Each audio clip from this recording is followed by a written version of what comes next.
Okay, still project one, we need to program our articulators for condylar guidance.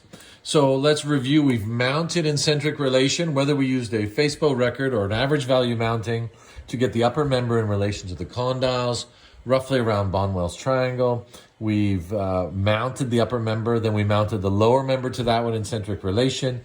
Clean plaster, keyed models. We did the tooth selection. We did the markings of ridgeline on the model, even the most anterior position here of the anterior teeth. Do not go into the neutral zone. Do not go in the neutral zone past the sulcus of the lower mandible. Can't get into the lip contour. We've marked those on. Now we need to put our occlusion rims back, and we're going to introduce the protrusive bite record, which will program, hopefully, our condyles. So what you need to do is you will loosen the condyles so they can go between 60 and 0 on both sides. Loosen the condyle. We can all do this together. We need to loosen the condylar slides here, not all the way out, so we can have some protrusive movement of our mandible. So we have the condyle angle loosened, we have the condyle heads loosened, and obviously we're going to maintain Bennett shift at 15. We're going to introduce our occlusion rim, our protrusive bite record to our occlusion rims, and then with that in a locking position, we need to, let me get it lined up here. I kind of bent it slightly, taking it off. In a protrusive bite record position, as you can see, my condyle is moving up and down as I rock the models together on this protrusive bite record. Where the position is stable, I'll be really tight right about here, and then I will lock the condyles. And if it moves by the time I'm locked, I can visualize what that is. Let me zoom in here. And you can see this condyle move. I can visualize what it is. And as you can see here, once I lock it in place, it's very close. Yes, 30. And I can go to the other side. A little cumbersome. There we go. And then lock the protrusive bite record in position. And lo and behold, it's 31 or 32. Maybe 32 and a half, 33. But this was at 30 and 30. So our clinicians in each room, 501, 20, 508, 25, 510, 30, and 512, 35 degrees. We will have those clinicians' articulators set at those condylar angles, and then we will give you a protrusive bite record to see and have you go through the motions after mounting if you can program these articulators to the condylar guidance of the patient. Now, we've already preordaining the condylar guidance of the patients for each room. And once I have that programmed, nothing changes in centric relation. But what that does change is when I go into a protrusive movement, what that does change, centric relation is the same, but when I go into a protrusive movement, that I have this disclusion of my occlusion rims. We need to zoom in again. I have a disclusion of the occlusion rims by roughly that much. And that'll be my compensating curve. So, I'll lock them and I'll do that check for later. Now, we've all set some denture teeth before, but let's do this again. The models are soaked in water. The lines are drawn. I need to seal the rims to my model. Once again, seal them down. I don't want them moved. It's going to go for wax try-in, which we're going to evaluate. Seal the rims down.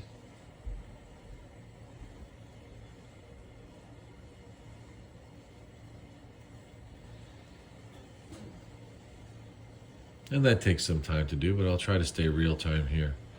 Seal the rims down.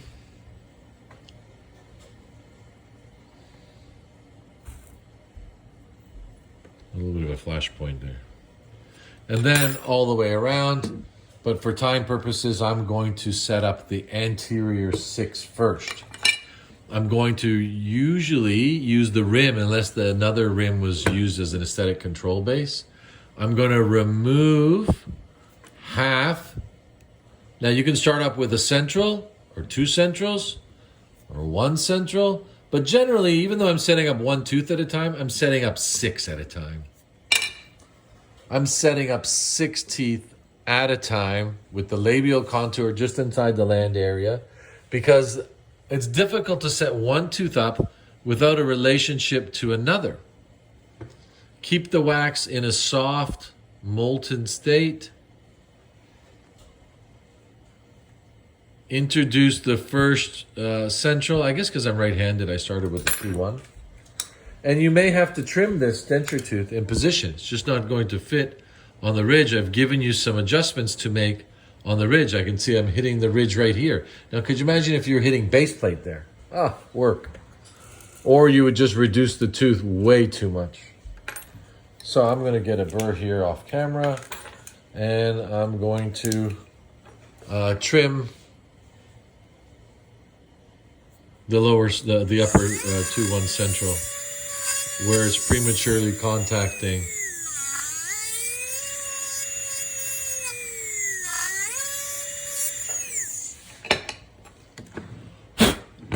Normally I wouldn't do it on top of the wax up, but I'm trying to get in the screen picture here.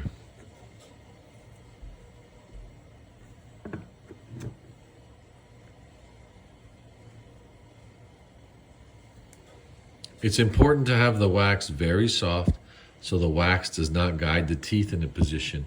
You dictate the tooth position. Okay, now these teeth, I don't want lingual version, nor do I want them anterior splayed.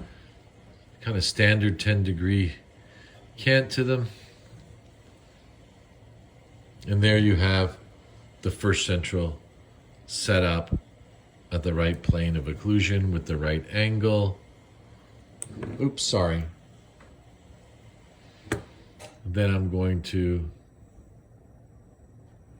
change the lighting because it's in my eyes as well. This is very difficult. Lamps everywhere and a camera in my way. And I'm supposed to see the setup. But I'll manage. I'll manage. Now, I don't think I have to trim the lateral as much. It's a little bit shorter. And I think I have some ridge room there around the lateral. Maintain the same arc, the emergence angle, slightly off the plane I can adjust later. Line angles you can adjust slightly later, but get very close to the line angle that you wish. And this is going to be standard setup. So I've just softened the wax, flowed some more wax around, resealed the flange. I'm almost waxing these up at the same time. Try not to like splotch wax all over the facial of the teeth. It's too much to clean afterwards for your wax up. And then we're going to move to the canine. I'll soften the wax here. Remove some wax here. And I think this is where the experience comes in. And I can't say and lie to you that I'm always spot on, but how much wax do you remain behind for the setup, and how much have you taken away to lute the tooth into place? And I don't want this base plate or ridge dictating the position of the canine. Unfortunately, I'm going to have to trim a little bit of the canine. I can tell because I hit the ridge, and this one's always a little bit longer. I'm on screen. We'll make sure the tooth doesn't go flying around the room.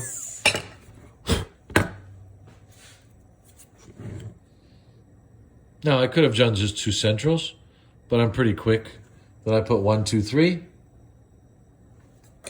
I'm going to change slightly the angle shortly, but I'm very close. My buccal or labial contour of the rim matching the ridge from the practitioner. And now I'm going to move on to the other side really quickly. I'll do all three at once.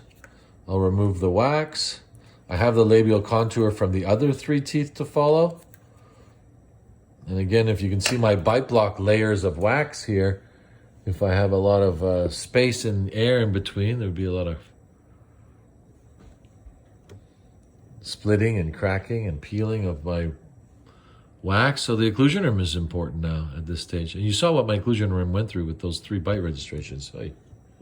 I zoomed in. I'm sorry if it makes you dizzy, but it's important to see, I think, a little bit close up of the setup rather than over the shoulder. I give you a microscopic view, probably a better view than I have. Soften the wax. If you want to use the advent of the alcohol torch here too, you can do that. Too much of a good thing though can... I'll go to the other side and keep that side soft too, because I may want to go back there.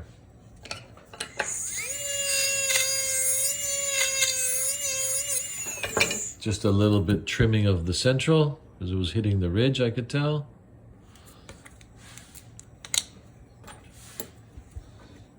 It kind of fell off the plane of occlusion.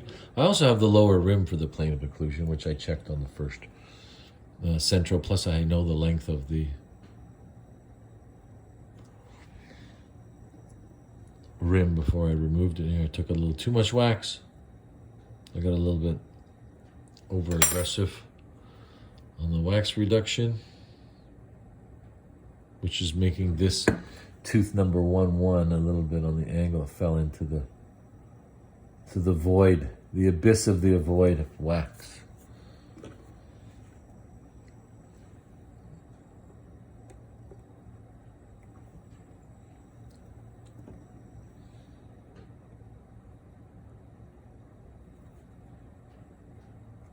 So if you're going to start the wax up or the setup, commit that if you start, you will finish.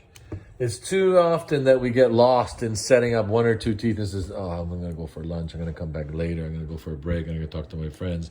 I'll do it next week. I'll do it tonight. No, start, finish, commit. If you're not going to commit, don't start. Pick a time when you're motivated to start and finish. I think you'll just lose your traction of where you were. It takes twice as long to restart again. You know, soaking the model, resoftening the wax, etc. Get the right angle of the canine. I think I hit a little bit of the model.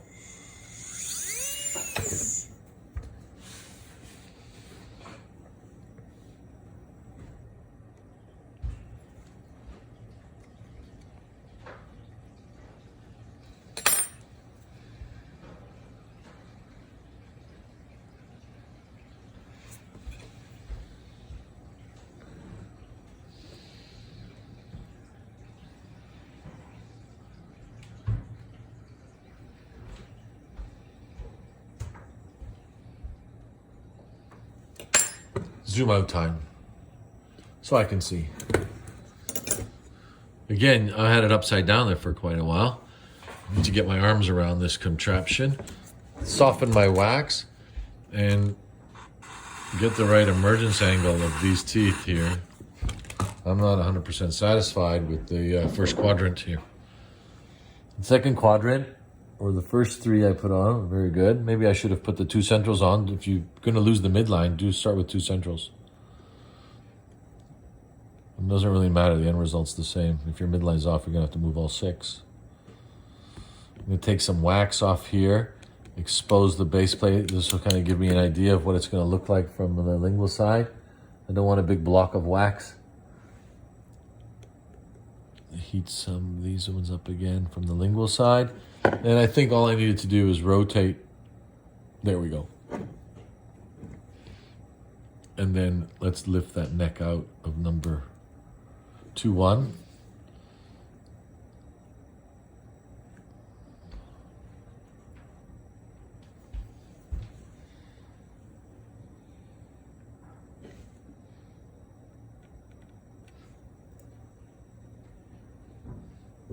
I'll zoom in when I'm done here. And I'll break this up into sections. So I'll do upper 6, lower 6, lower 8, upper 8, and then a wax up again. You can choose to watch some, none, or all. Revisit what you need to. Maybe collectively we'll all watch as a refresher, as I'm trying to be quick, because we can all sit and watch, but I think our best time is spent doing. Now, watching is one thing, mimicking is the next, but we actually have to do to consolidate it into making it our own, right? I'm a big believer in that. I'm also a big blabber, so I got to be cognizant of my own time that I'm talking too much, which is either putting you asleep or taking your time away. And it's forever challenging in these times of social media to keep anyone's attention for longer than 4 seconds. And I have to keep my hands on the screen, so I can't really entertain you animatingly like I would normally do. I could tell some stories, but I'll reserve those for the classroom time. I'll try to stick to the subject at hand here to facilitate time. I'm waxing at the same time. I'm recontouring the border here, reheating it up around the neck of the canine. Checking the plane of occlusion. I've not changed it. Now, we've got the upper and lower rims biting equally. Doctor says they want a certain amount of overjet overbite. So these upper teeth will not go longer than the lower rim. That is the length of the teeth from that upper occlusion rim that they've dictated with the proper amount of freeway space at that vertical dimension. So we can't go beyond that. So we're going to be very equal to the lower occlusion rim, as you can see here.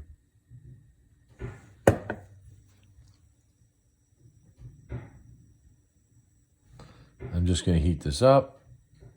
Now, maybe later on or maybe now, you can zoom in. The patients that are aged and wearing partial denture teeth or full dentures, they don't have canines this sharp. So I may just slightly take the angle off and flatten those out, which I think would be prudent to do.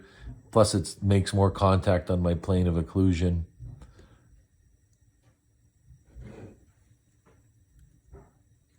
That side's going down a little bit.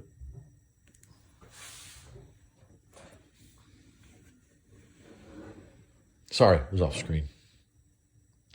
So there you have our 1x6.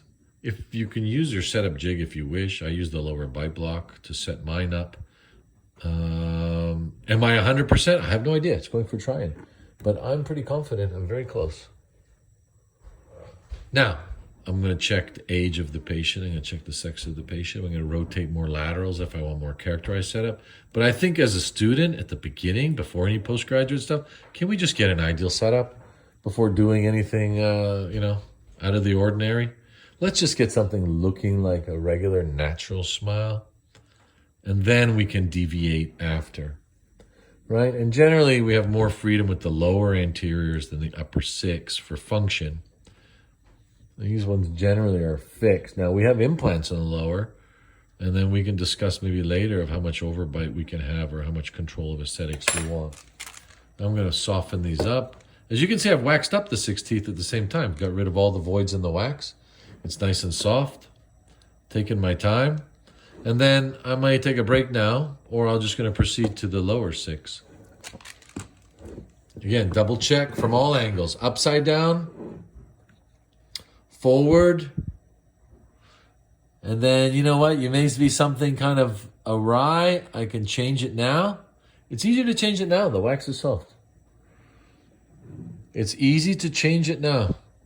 All 6. Slight little movements, rotations, line angles. Maybe this lateral slightly more off the plane. Maybe this canine's hanging a little too much. And there we have our double check midline, Paul. Oof. Double check midline to my line there that I've marked on top. And that's why I mark it on the model, because I'm going to lose it when I'm heating up wax. Double check emergence angle. Now that I look at it, I want the neck of this lateral out more. Incisally the right length. Long axis was correct, but neck protrusion was not equal. It was depressed. Even this one's slightly depressed. I'll move it out a bit. Let me check from here if I changed anything. Slightly line angle, move it back over. Clean some wax off here until you're satisfied. I mean, you can go on and on and on.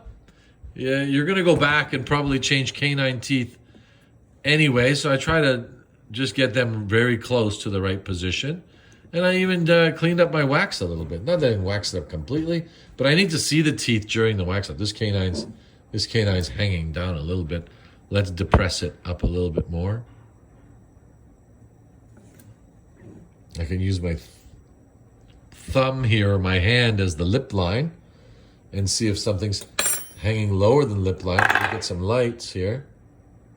Yeah, that canine 1-3 is still hanging a little bit lower or upper. It's about close enough.